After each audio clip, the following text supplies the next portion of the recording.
কার্তিক পুজোতে গিয়েছিলাম।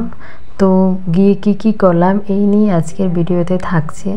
তো পুরোটা দেখার জন্য সাথেই থাকো, না টেনে ভিডিওটি দেখো।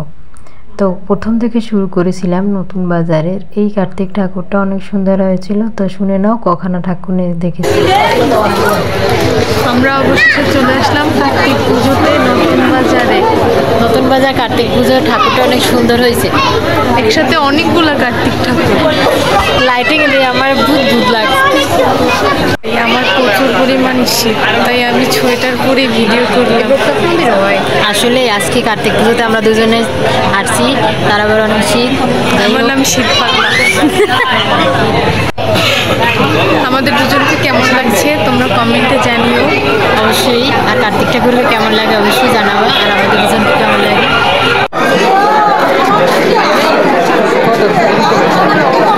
দপ্তরখানা বরিশালের কার্তিক পুজোতে আমরা পুজোটা সেই আসলে ঠাকুর অনেক সুন্দর। এটা হলো বরিশালের লোকনাথ মন্দিরের কার্তিক পুজোতে আমরা, এই ঠাকুরটা অনেক সুন্দর হয়েছে। একসাথে অনেকগুলো কার্তিক ঠাকুর দেখলাম, তা এক ঝলকে বলে নিলাম।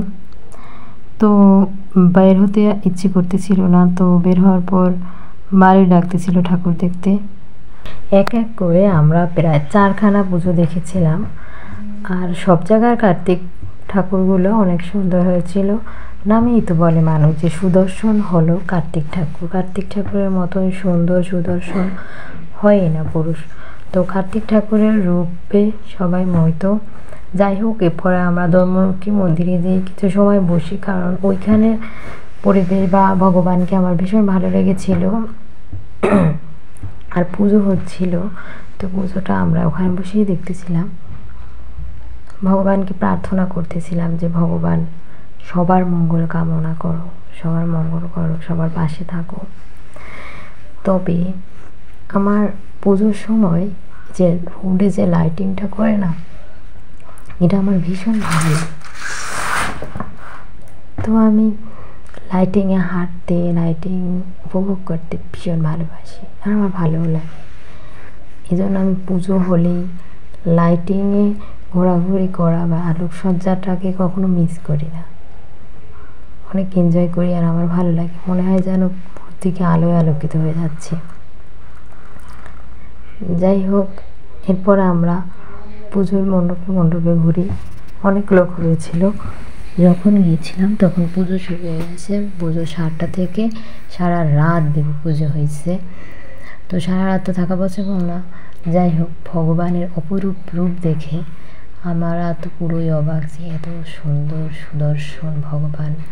আর প্রত্যেকটা মণ্ডপের ভগবানকে আসলেই অবাক হওয়ার মতন সুন্দর লাগতেছিল। আর প্রত্যেকটা মণ্ডপের সামনে যে লাইটিংগুলো করেছিল, সেটা আসলে অনেক সুন্দর ছিল। দপ্তরখানা যে এটা ছিল লাইটিং, ওটাও অনেক সুন্দর ছিল। তারপর নতুন বাজার যেটা বরিশালের, ওটাও সুন্দর ছিল। তারপরে অন্যান্য জায়গার ধর্মরূপমেন, তারপরে হচ্ছে অন্য যে কয় জায়গা, সবখানেই আমার ভালো লেগেছিল। ধর্মরক্ষীর জায়গাটা বেশি ভালো লাগছিল বলতে এখানে ভগবান বেশি কিউট ছিল। তো এটা হচ্ছে ধর্মরক্ষীণের ভগবান, এনাকে বসাই রাখছিল, অন্য সব জায়গায় দাঁড়ানো ছিল। তো এখানে তবে একটা কনফিউশন ছিল আমার, যে এতগুলো কার্তিক ঠাকুর কেন পুজো করা হয়? মানে ভগবান কার্তিক আছেন, হ্যাঁ, কিন্তু ছোট ছোট কার্তিক ঠাকুর কেন পুজো দেওয়া হয়? মানে জাস্ট ক্লিয়ার না ব্যাপারটা। যাই হোক, হয়তো বা কোনো একটা কারণ আছে, কিন্তু আমি তো পুরো অবাক যে এতগুলো ভগবান কেন পুজো দেওয়া হয় একসাথে। মানে চারপাশে একদম সাইডে মনে হচ্ছিল যে 4-500 তো হবেই, 4-500 না হলেও 2-300 তো হবেই গণেশ কার্তিক ঠাকুর। তো এতগুলো কার্তিক ঠাকুর কিসের জন্য বা কেন করা হয় এটা আমি জানি না। যদি আপনারা জানেন অবশ্যই কমেন্টে জানাবেন যে কেন এতগুলো ছোট ছোট ভগবান কার্তিক ঠাকুরের পুজো দেওয়া হয়।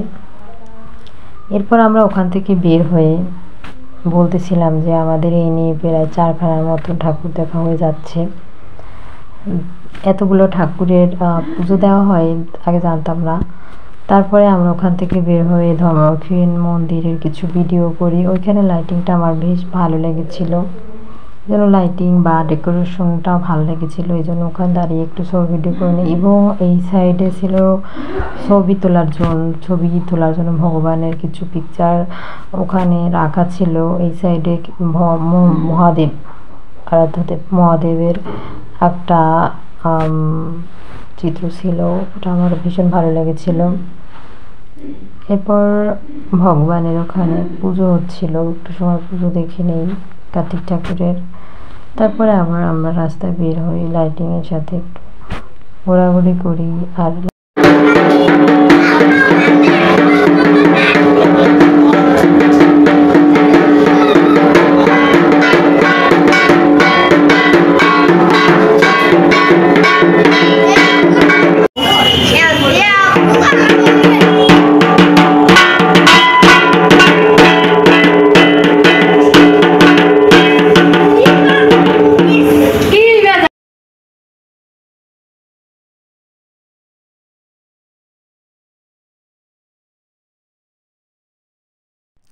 আমি ভালো ঢাক বাজাতে পারি না, তবুও ঢাক দেখে একটু বাজাইতে ইচ্ছে করলো, তো শখে একটু ঢাক বাজালাম। এরপর একটু খাওয়া দাওয়া করলাম। ঝালমুড়ি খাচ্ছি, কে ঝালমুড়ি খেতে পছন্দ করে?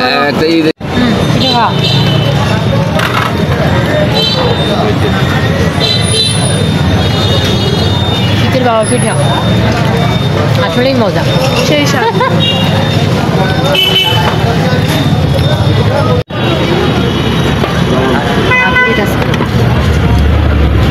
শীতের গরম গরম ভাপা পিঠা এবছরে প্রথম খাচ্ছি। আপনাদের কেমন লাগে অবশ্যই জানাবেন। আমার